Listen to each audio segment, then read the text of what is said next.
Hello, this is Cherie Collins, and I'm going to do just the box card real fast out of just white paper.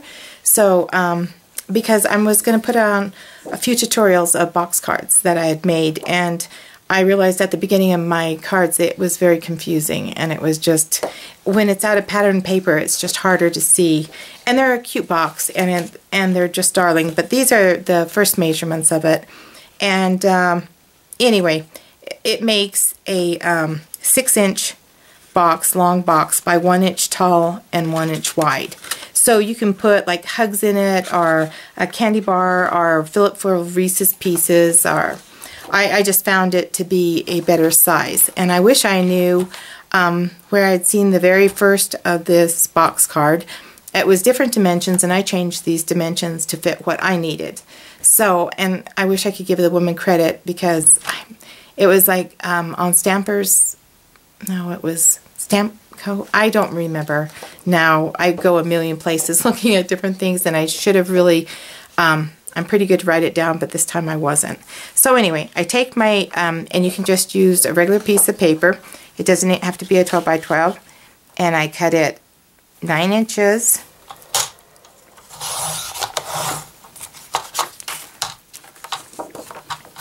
And this should just be 8.5. Okay, 8.5. So I've got 9 inches by 8.5. And here's my scoring board. So if this is the 9 inches wide, is always going to be the top of your card. So like if you had different pattern paper, and just to give you an idea, like paper like this, if I was doing a Halloween, this wouldn't work, because see, it's not going to be up here, and of course if I turned it around, it won't work. It would be, this would be the part of the box that would fold up. So if you're looking for cute paper to do these boxes with, look at paper that would have like something like that right here, or you could cut this out and put it on it. You know, it's up to you. It just depends what you want to do. Okay, so anyway, with this, I'm going to set that right there so I don't make any mistakes. Okay, so I'm taking my paper that's 9 inches wide by 8.5 inches wide. This is 9 inches long by 8.5 inches wide. Sorry about that. I'm already making mistakes. Okay, my first score line is at the 1/2 inch mark, and I come straight down.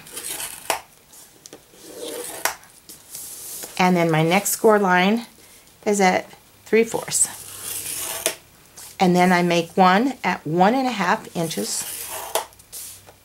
Depending on how thick the paper is and the quality of the paper, if it has a tendency to tear easily, is how many times I score it, Okay, then my second one, so this is going to be 7.5. This is going to be 8 1/4. And then this is going to be 8.5. Okay, now if I want this the top, or whichever one you want the top, let's say this is my top. I want this as my top. I mean, this could be my top, but you know what I mean. Okay, so this is my top. This is going to be the bottom of my box. So I'm making the bottom. I turn it on the 8.5 inch wide area, and I start scoring it at 1 inch, 2 inches, 3 inches, 4 inches, and 5 inches. There. Now that that's done, I go ahead and I take my scissors, and the very bottom two I don't need. So I go ahead and cut it at the 7, this one is the 7.5 inch score line, and I go straight across and I cut that off. This is the 1.5 inch score line, and I go ahead and I cut that off, because those two you don't need. Then on your other ones, I go ahead and I cut in to the 1.5. I cut that one, and I cut this one. Then I cut this one, and this one, and that is into the first score mark of the 7.5. Okay, I go ahead and I cut off clear to the, this is the 8.25 score line. I cut that one off there. I leave the one in the middle, and I cut this one again at the 8.25. Okay, I'm leaving that. This one, I'm going to do the same. Now, I think on the original instructions, even though the dimensions are changed on this one, they cut it off right there. I don't, because I use this, I fold this down and I glue it, and I use it for stability for sticking up on my card.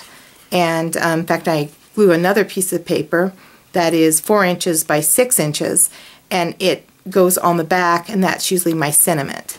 But anyway, that's why I just wanted to tell you, that's why I keep that. Most of the time you could just cut that off like that, but I'm going to keep it. So I'm going to do the same on this side. I'm going to cut this first one, and then I'm going to skip the one in the middle, and then I'm going to cut this one. Now I'm going to trim these just a tad, and it makes it easier for folding up the box. So you just shim it in just a little bit, not a lot, just a little bit, to that first fold knuckle area that we had just previously cut into. So you're not cutting any further than right at that. This score line is the 1.5, of course, and then this score line was the 7.5. But you don't want to ever cut past that at all. So I turn the card. I do the same thing here, just making them to where they'll fold in a little nicer.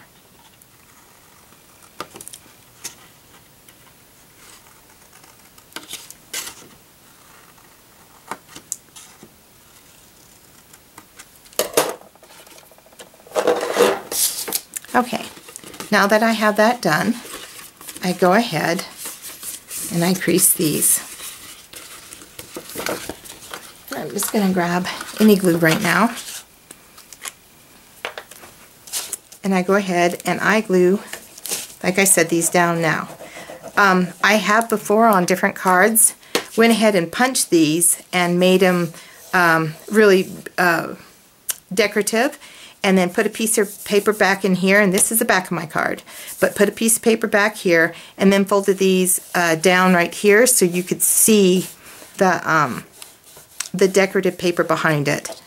And so you can decorate them up all kinds of different ways. But I use these little folds, like I said, just for stability for the card.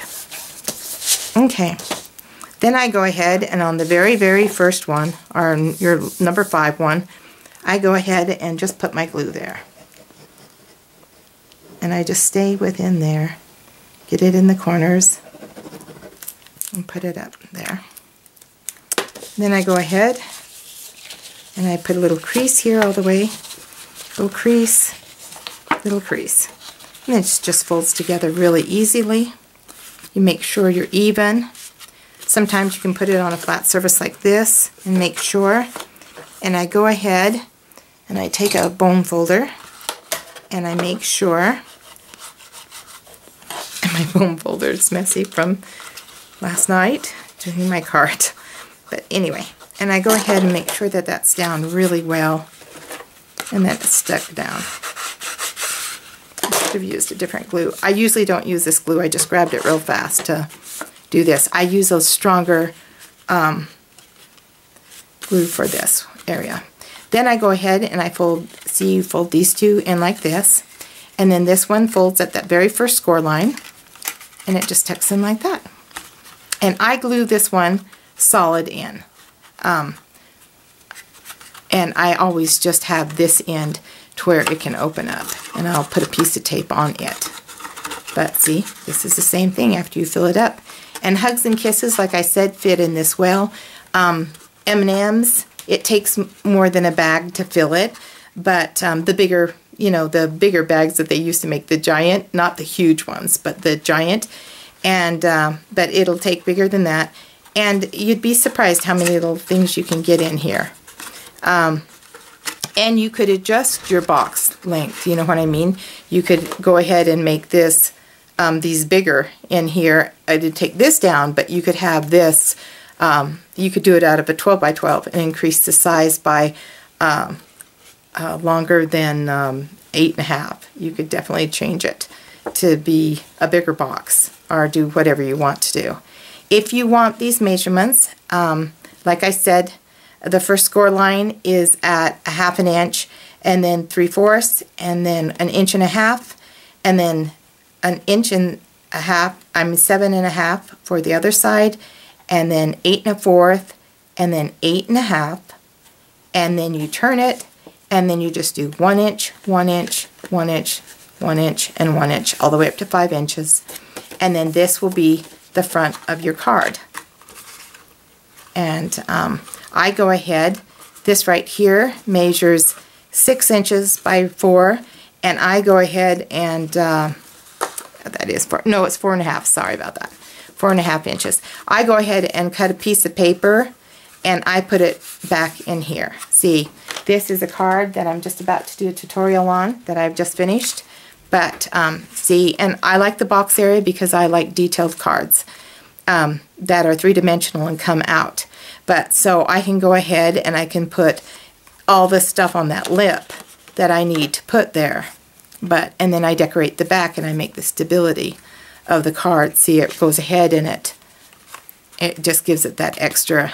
And then when something's heavy in the bottom, it weights it down. See, because they don't stand really well. You can work on them and they can stand all by themselves, but it's just much nicer once you put something heavy in there, and then they stand absolutely perfect. You don't have to worry about them tipping over or anything. They just need that extra weight in the front of this because, like I said, I put all the embellishments on it and made them to do it. So, all right.